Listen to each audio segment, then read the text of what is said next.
Pour cette société autrefois très prospère, qui fut maintes fois pillée par des hommes d'affaires, il ne restait plus rien qui soit vraiment glorieux, si ce n'est le courage de quelques laborieux. Les temps avaient changé et les dieux désertés, ce qui jadis avait fait leur notoriété. Prométhée incarnait le bon entrepreneur et Vulcain, dieu du feu, était son ingénieur. Personne n'imaginait que la sidérurgie allait soudain connaître sa pire léthargie. Depuis 10 ans déjà, les pertes étaient sévères, la firme encourageait les départs volontaires et les récalcitrants étaient réaffectés dans l'espoir qu'un jour ils fussent désenchantés. Derrière le bâtiment des derniers dirigeants s'ouvrait un hall obscur, lugubre, peu engageant. Là ne se trouvaient plus que des chats égarés et quelques vieux outils, la plupart éventrés.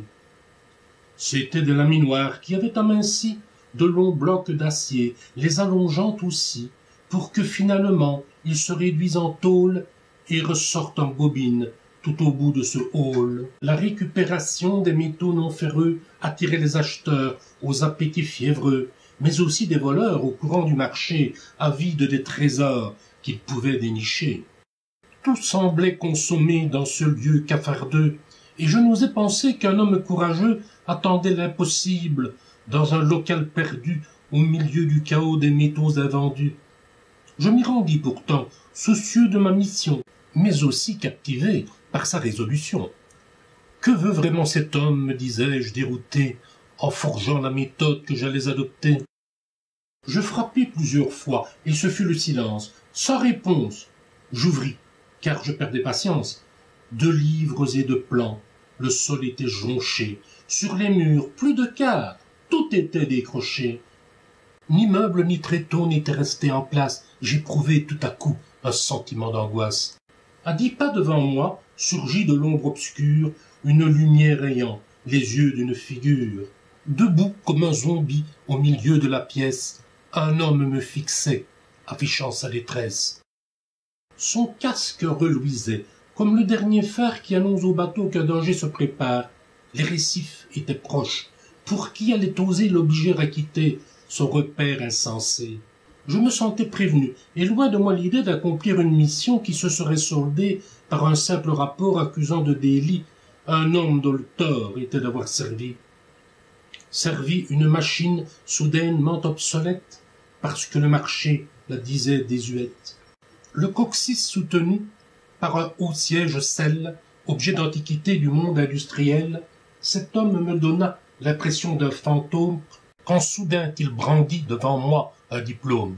J'étais un ingénieur, ils ont pris mon bureau, m'ont privé de travail comme un vulgaire maraud. Dans ce lieu qui jadis exaltait ma fierté, et où avec courage j'ai œuvré sans compter.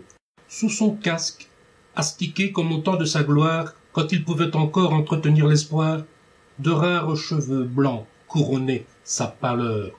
Pensait-il que j'étais l'envoyé des censeurs, venu lui annoncer qu'il fallait déguerpir de ce lieu qui n'aurait jamais plus d'avenir? Personne n'est puni pour la faute d'autrui, lança-t-il ardemment, comme la braise qui luit. Il est temps de trouver une issue à ce drame. Je me sens accablé au fin fond de mon âme. Contrairement à ceux qui ont fui les batailles et qui ont cependant récolté les médailles, je n'ai jamais cessé de prendre à bras le corps les défis que mes chefs ont voulu que j'honore. N'est-ce pas là le comble, pour cette hiérarchie qui prônait sans détour la méritocratie, de punir à ce point ces plus vaillants soldats, comme s'ils avaient été d'indifférents lambda?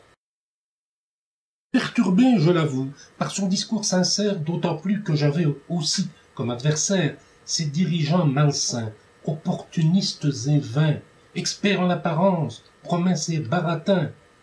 Je réclamais pour lui un sort plus enviable, un lieu digne d'un homme, et non plus une étable.